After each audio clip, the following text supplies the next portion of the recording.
Good evening. Welcome to Grandma's Attic Music Review. I was waiting for the countdown from my gaffer. He couldn't count backwards today. So, hi everyone. Welcome to Grandma's Attic, and boy, have we got a show. We've got a show for you tonight.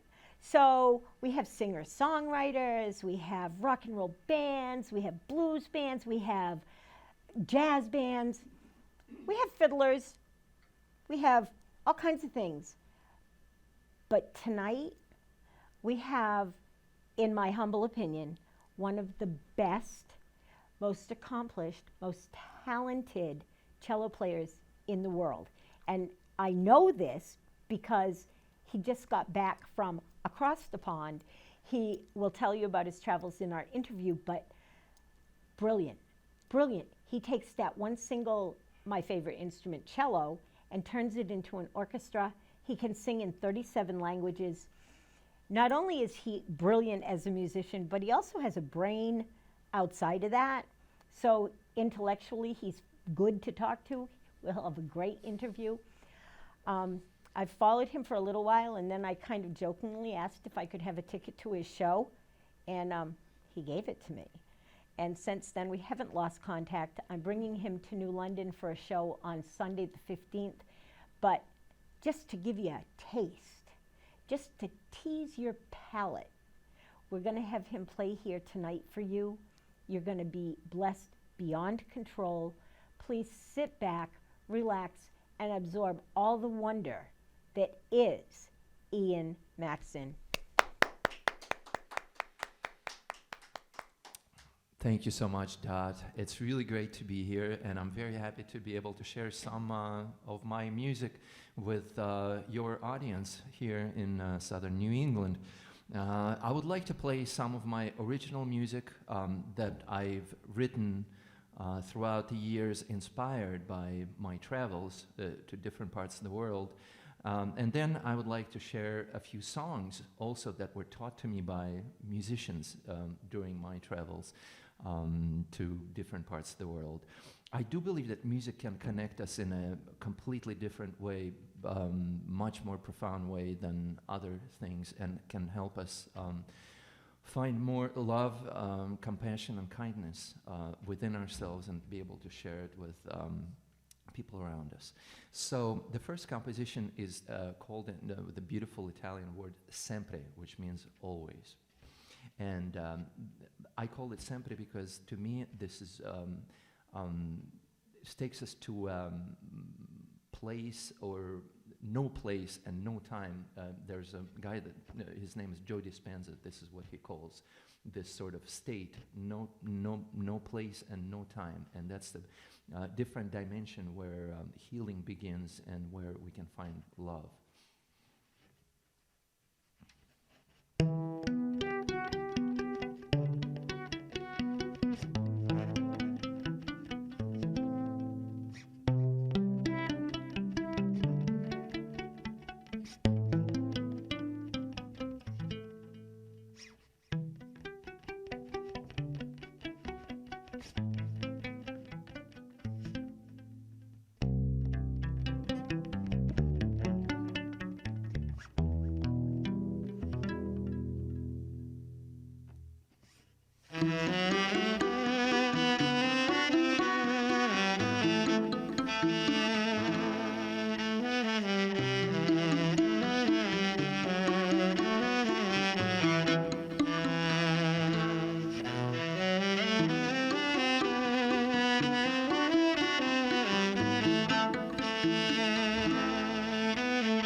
the audience were going, holy crap.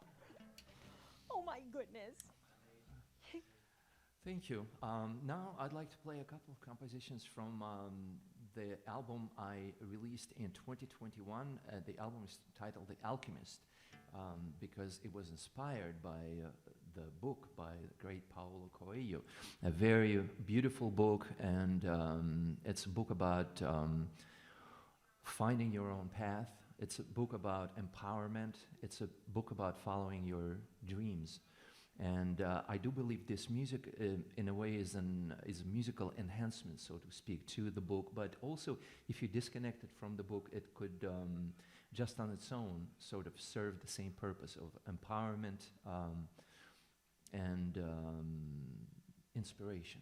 So the first composition is called Sacred Fire, and the one I'm going to play right after that is called Becoming Wind.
gosh. Oh my gosh. All right, thank you so much. Now, I would like to share a few songs from my collection. The first one is probably one of the oldest ones. It's a few hundred years old, possibly older. It comes from ancient Mongolia, even before Mongolia was called Mongolia. And it's a song, this song in a way is the anthem of all nomadic people, at least the nomadic people of Central Asia. But interestingly enough, historically, people of Central Asia are connected to the native people of North America genetically, so they're brothers and sisters, and in many ways their spiritual practices and a lot of other, much of their heritage is very, very similar. This song is definitely very profound spiritual meaning. It's called Kongurei, Where Are You, My Mystical Imaginary Homeland.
Algin çetkin şüngünün ağzı kayda kongurey. Algin çetkin şüngünün ağzı kayda kongurey.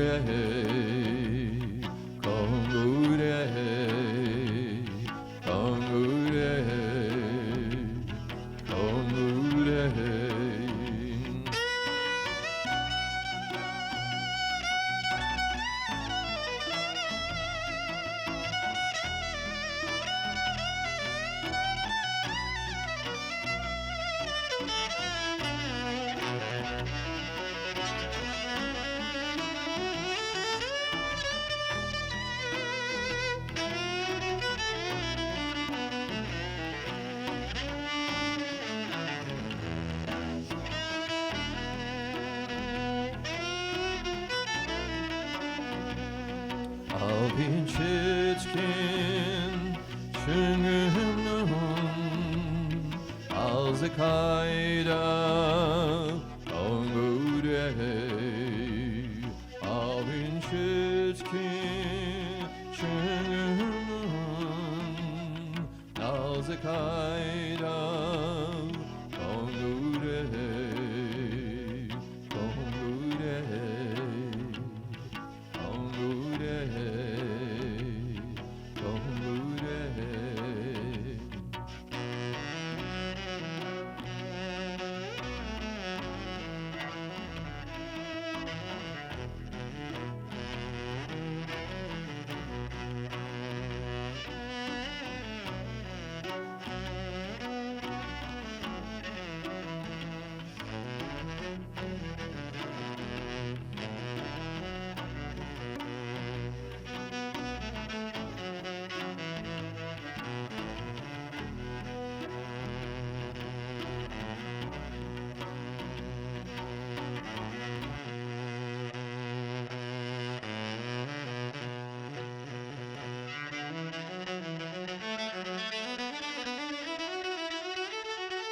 Thank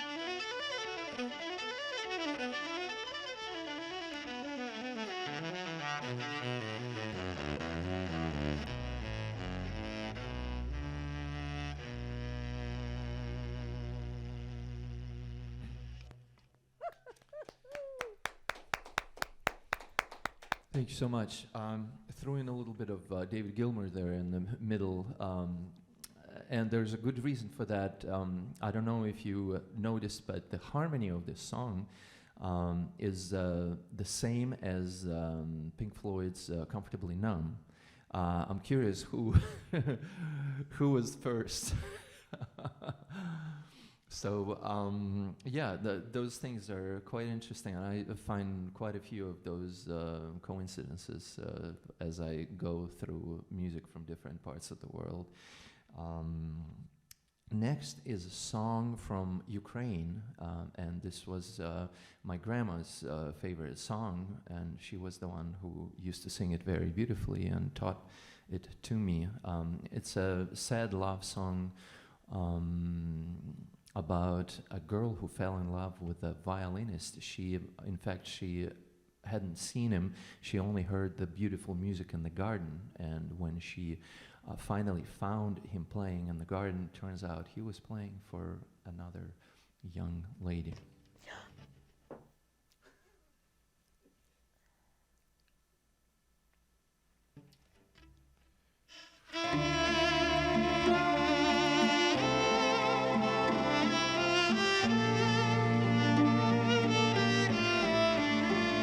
Сіла птаха, білокрила на тополю, сіло сонце понад вечір за поля,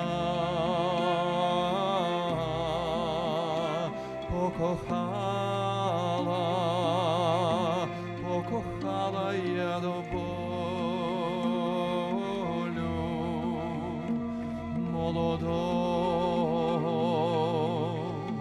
Молодого скрипаля.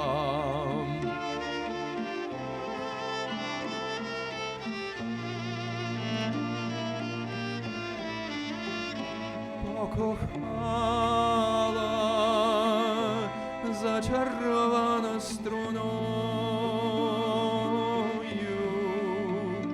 заблукала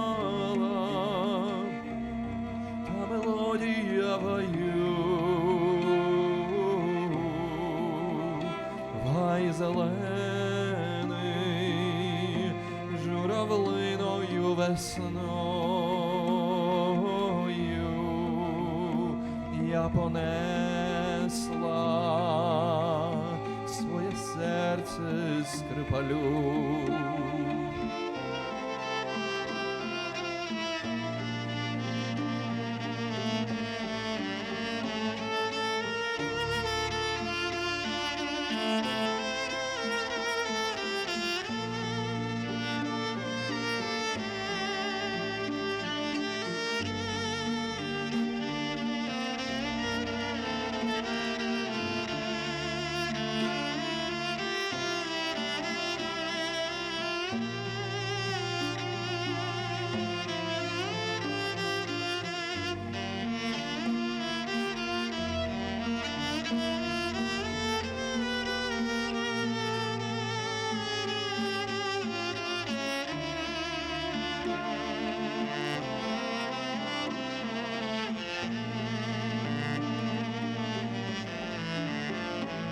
Йшла до нього, наче місячна царівна, йшла до нього, як до березня весна, і не знала, що та музика чарівна не для мене, а для іншої вона.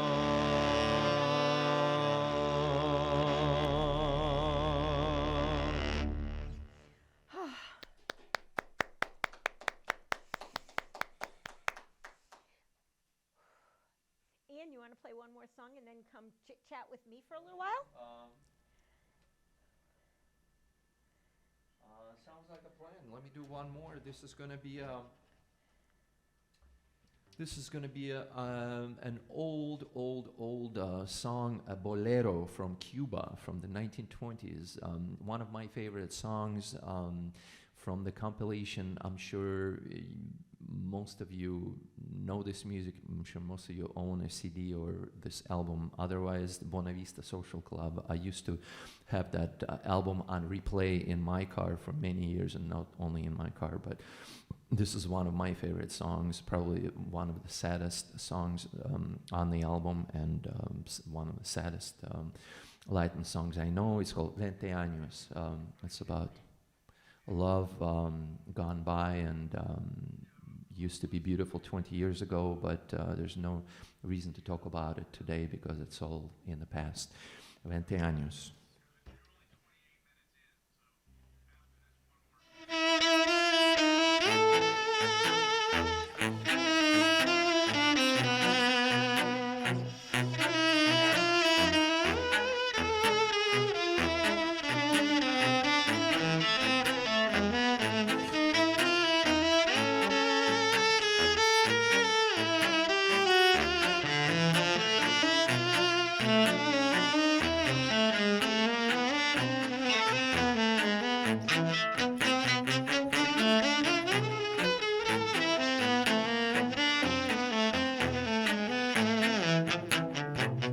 ¿Qué te importa que te llame si tú no me quieres ya?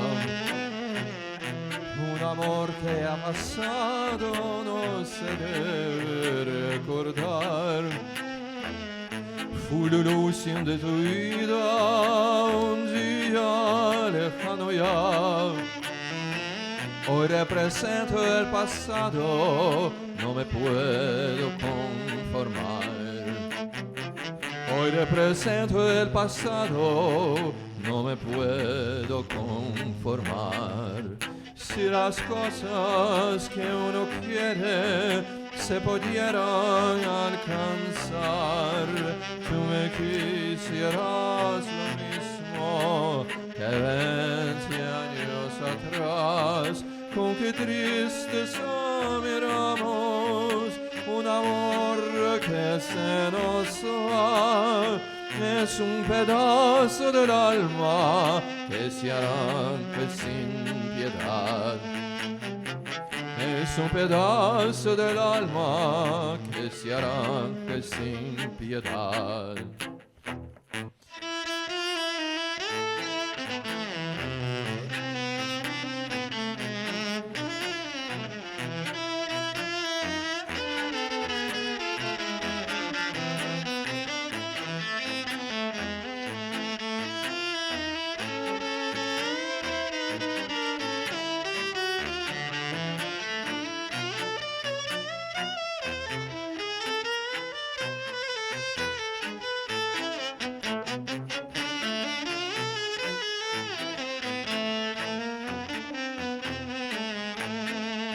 Si las cosas que uno quiere se pudieran alcanzar, tú me quisieras lo mismo que 20 años atrás. Con qué tristeza miramos un amor que se nos va. Es un pedazo del alma que se arranca sin piedad. Es un pedazo del alma que se arranca sin piedad.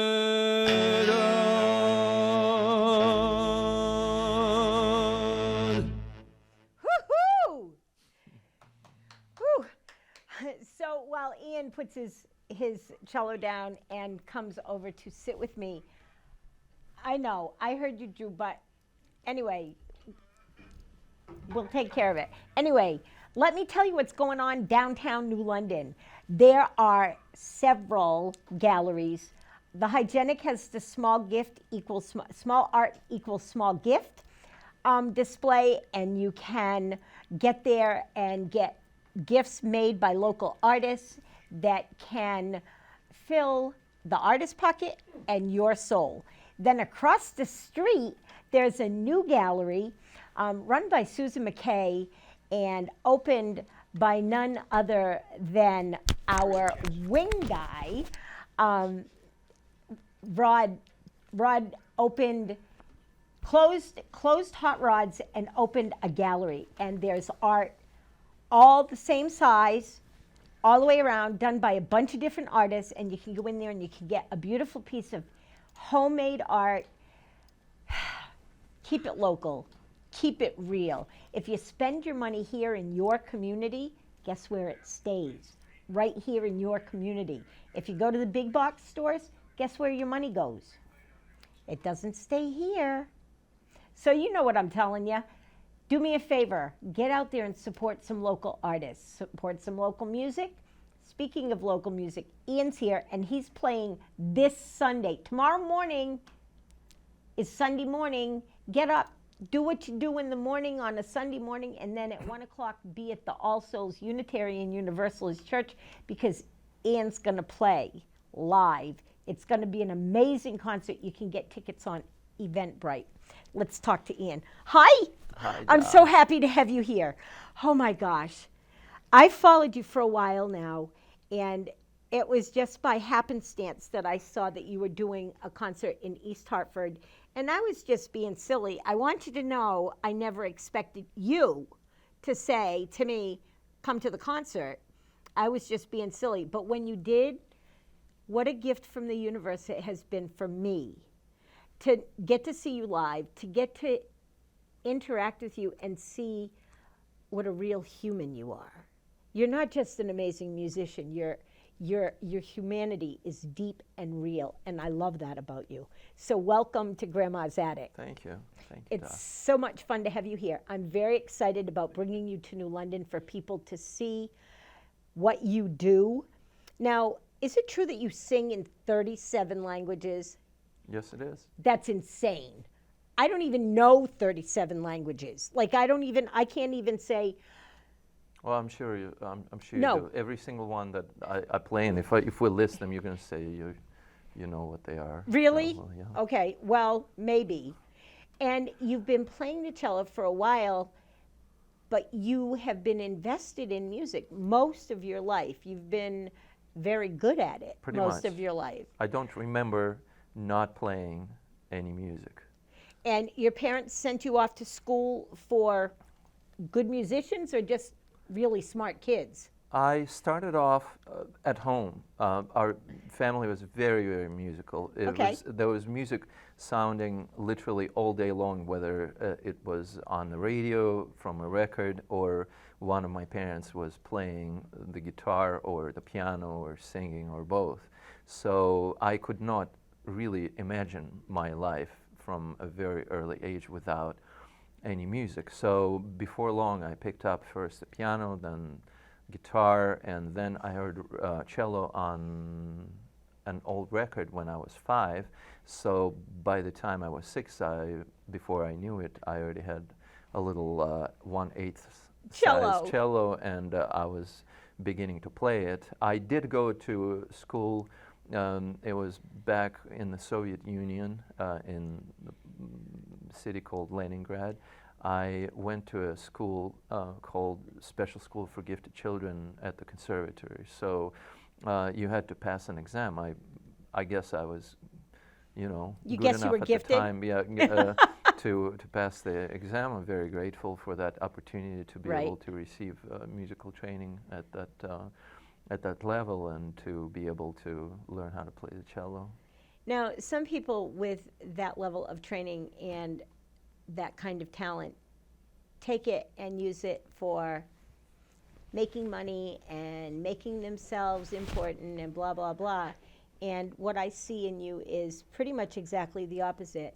I know just from following you that the proceeds from most, not all the proceeds, but a lot of the proceeds from most of your shows goes to some form of a charitable contribution, depending on where you are in the world.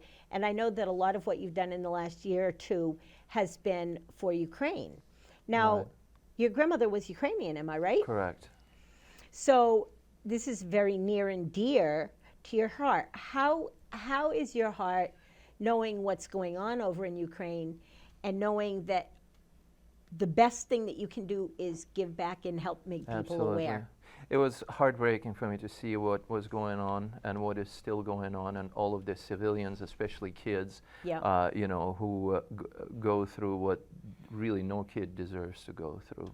Not only in Ukraine, obviously, Right.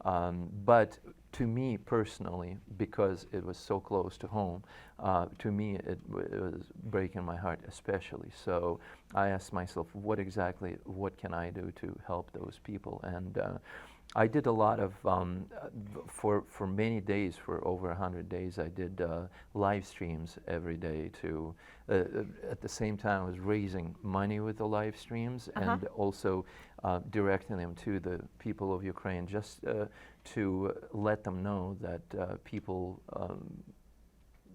think Care about about them and care about them. And I got so many comments from people and so many messages of gratitude that I really felt like I was doing something that made a difference. And to me, that was the most important thing, because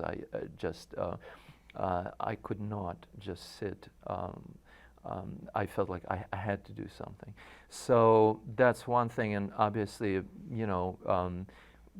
monetary aspect of it as well, being able to help people in need, whatever their needs are. It's very important. And something I discovered, that the more you give, the more you get back in every single way. So it's just kind of it's a law of nature that should be taught at school. It should. should be taught at The school. law of karma. Whatever you want to call it. Right. But it's just the more kindness you give, the more you receive back, and there's really no contest to that. Right. Right. So why don't you tell our viewers the name of the organization that you're playing for tomorrow morning, and if they can't make the concert, we might go live. We'll talk about that later, but where they can send a donation, Right. or you can tell them that.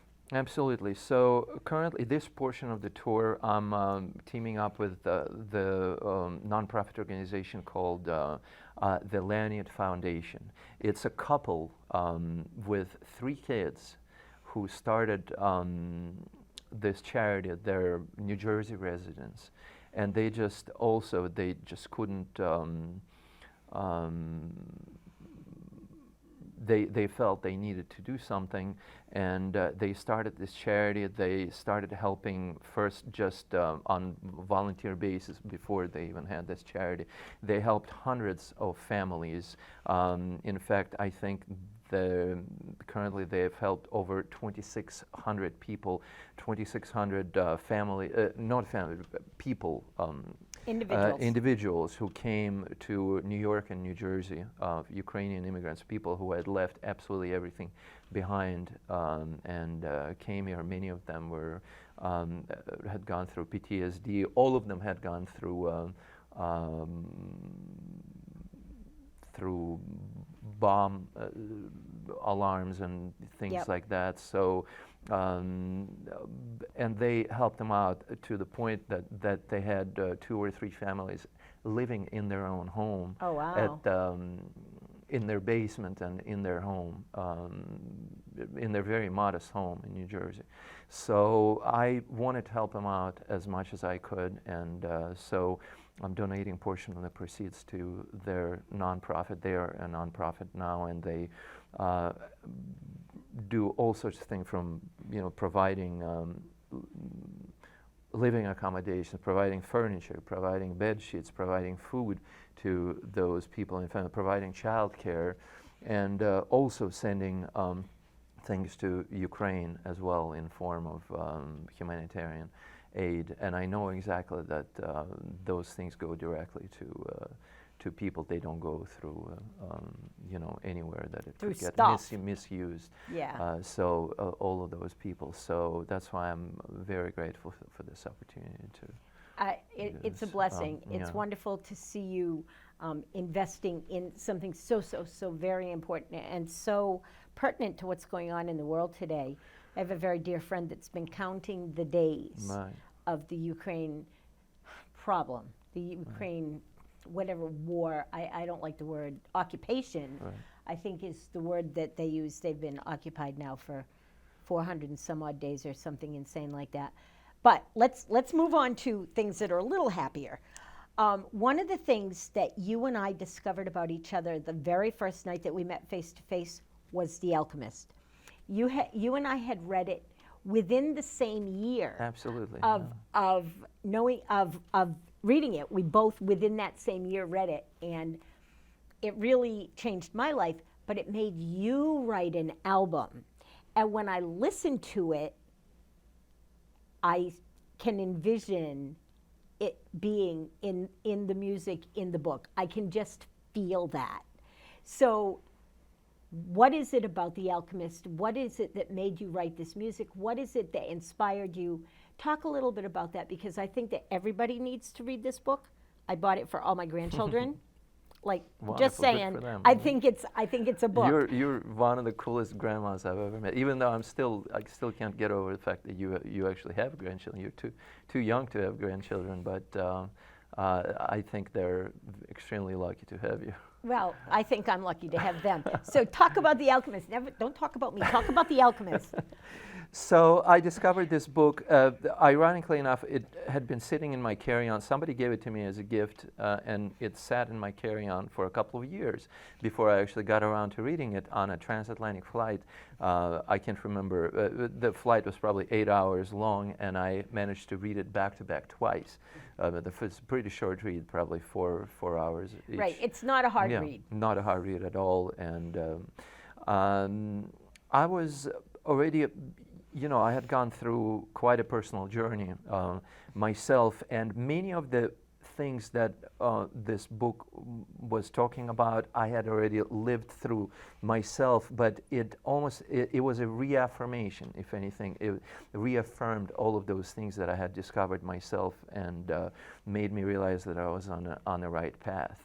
And also at the same time, I was in process of writing music for a new album at the time. I didn't know what it was going to be called.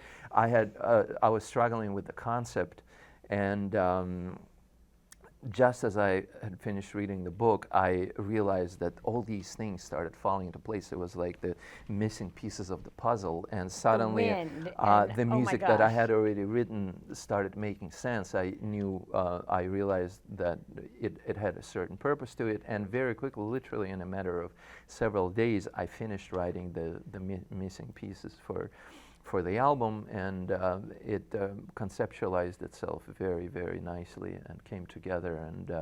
And it's probably one of you can't say, like, albums that are like children. You're not allowed to say. Did we have this conversation? We did. We did. We can't tell people that we have a favorite. Right. So I'm not Allowed supposed to to say, but you can imply, right? I'm not going to say I have a favorite grandchild, and Ian's not going to say he has a favorite album. I will say this is my favorite album of his. Yeah, you're allowed to say that. Yeah. I love it. Maybe because I connect so deeply with it. I think that I got different things from the book than you did, and what I saw for me was that my path shouldn't be about attaining the treasure, but allowing the treasure to be gifted to me, and that I should allow that door to open for me, and I should receive the gift that's put in front of me. And that's what I learned from that whole book. But I learned so much more. I was opened to different cultures. I didn't even know what an alchemist was until I read the book. It wasn't in my wheelhouse. You know what I mean? It wasn't in my realm of thinking. Who turns things into gold? Right? An alchemist. Right. And is gold what it's all about? No. So you write a lot of music, but you also take music from many different places, including, should we say, modern rock and roll. You did a song closing your concert in West Hartford that was a Beatles song. Do you remember that? Bill Withers? Did you do a Beatles song? I'm trying to remember. Did I do a Beatles song? My brain says, I thought it was Ain't No Sunshine by... What? Eleanor Rigby has cello. That's what I thought it was Eleanor Rigby. Did you do it? No? I did not, I swear. Maybe could not. have been Ain't No Sunshine. Maybe. Bill Ain't no Withers, sunshine yeah. when she's gone. Yeah, that might have been it. That's But it was probably, brilliant, and the audience was like, because we had just Unexpected, sat, a little bit right, unexpected, because we yeah. had just sat and listened to you play your little orchestra of cello, because you make your cello into 5, what did we count, 6 instruments? Well, yeah, you're playing one, so there's 6 other cellos playing with you Yeah, that little, you made happen. clones. Yeah, cloning how myself awesome in is real that? time. Yeah, it's pretty cool. So what makes you choose a modern song to add to your somewhat eclectic collection of music? It has to resonate with me a certain way. A certain way that I would feel that it would resonate with the audience as well. And not just with any audience, but with a very wide audience in many countries. I actually vary my repertoire very little. Maybe I play more songs in the language of the country where I go to. But I would say 50 to 70% of the repertoire stays the same, and it's paradoxically it's music that could be completely foreign to those cultures, to those people, but it still resonates with them because there's this some kind of a musical DNA that connects us all, some kind of musical roots that transcend our cultural differences, our language barriers, cultural and religious differences, political differences, and connect us on a much more profound level. And that's the kind of music that I look for, and that's what I try to create when I write my own original music as well. I agree. So you have several concerts. You just flew in today. You played a concert in Boston tonight, right now, you're playing a concert in Boston. Yes. Right this minute, you're Yes. playing a concert in Boston. See that? It's a miracle of TV. So, and then you're coming back to New London for tomorrow. That's right. And then where are you going? I'm going back to Chicago, which Okay. is supposedly my home base, even though I've spent probably a total of 5 days there in the last calendar year. Right? I've spent actually a lot more time on the East Coast this year, which is great. And we're going to keep you coming back here. Just saying. Yeah. Just saying. We want to get you Well, into I the have some garden. personal reasons. I'm a proud parent of a Yes, New you are. Yorker now. Right? So my An son artistic just New moved Yorker, nonetheless. Right. He just moved to New York in September, and so I kind of planning my life around that a little bit to spend more time on the East Coast. To That's be able to, that's wonderful. That just means that I'll have you here Yeah, more absolutely, often. yeah. More often. We're going to have you on the radio show Monday morning. For those of you that are up now, go to bed early Sunday night. Come to the concert Sunday. Get up early Monday morning. Ian's going to be on my radio show also. So I have 3 of your albums here. Do you want to show those on the screen, or do you want me to hold? Okay, so here's The Alchemist. This is actually in the middle of the 3 that I have. This is the album that I picked up, and it's incredible. And then we have a new dimension, Sempre. Sempre, That's the one that the you new talked about, the dimension, right. healing of love, the love healing one. Oh, he's doing the other one. Yeah, Oh, that's, so this is your newest that's one. also a love healing one. That's a journey through darkness and destruction and finding love and light on the other end of it. That's sort of the tagline for this one. This is a really sexy picture of you. Oh, thank you. This one is a little a Yeah. little dark. It's It is, yeah. intense. And this one is absorbing. It's like you're just sucking in all that's coming to you. It's sort of the illustration to the becoming wind part. If you remember that Yep. part of the book, that's for me, that's the culmination of the book. That's a That's where it all transcendence. happened for him. Right. It's the moment of empowerment Right. where you become the creator as opposed to a victim. And I think that's what we all are to discover, our creator within ourselves. And Absolutely. being able to, and becoming in control of our universe. Right. And I think it's wonderful. So you're not just playing New England, you're headed to Florida. And Eventually, you have, yes. And you have a show in January in Fort Myers. Fort Myers, Naples, A Pompano Beach, Key West, and probably a couple more. So I have a bunch of friends Yeah. down there. Excellent. Yeah, send them over. I've specifically told a couple of them that they have to go to this Yeah. show. So I'm hoping that that Thank you. happens. Thank you for that.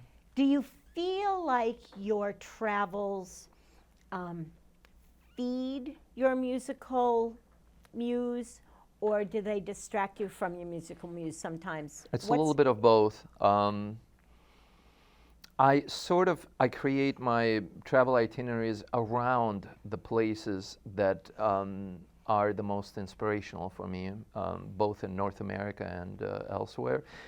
In North America, it's all of the Pacific Northwest from Northern California to British Columbia, and also the Rockies, both US and Canadian, and of course my favorite, the Sedona, Arizona is my absolutely favorite What a beautiful place. And it's the place where I started my spiritual journey, and that's the place that I go back to. It gives me all of the healing, all of the energy I need in order to go on, in order to create, in order to live on such a tight schedule, and in order to share this incredible energy with the people. I sort of, it's almost like I put it in a can, and then I share it with people through music. Putting things in the can, we have to put this interview in the can. Can you take us out with a song? And Ian, I'll have you back. I'll have Absolutely. you on the radio. I'll talk about you anytime I get a chance to. Thank you You're so much, brilliant. Your music is inspiring and heartfelt. Go play us a song. We have to get off the air. Thank you all for tuning in. I did it. Yeah, he was leashed. He was leashed, and he got hooked. So, thank you all for tuning in to Grandma's Attic Music Review. I'm not exactly sure what's going to happen in the next few weeks, but stay tuned. I promise you, you will know what's going on with us, and Grandma's Attic isn't going anywhere fast. I love you all. Listen to Ian take you out, and I'll see you next week. Blessings. We love you too, Dot. Thank you.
right, thank you.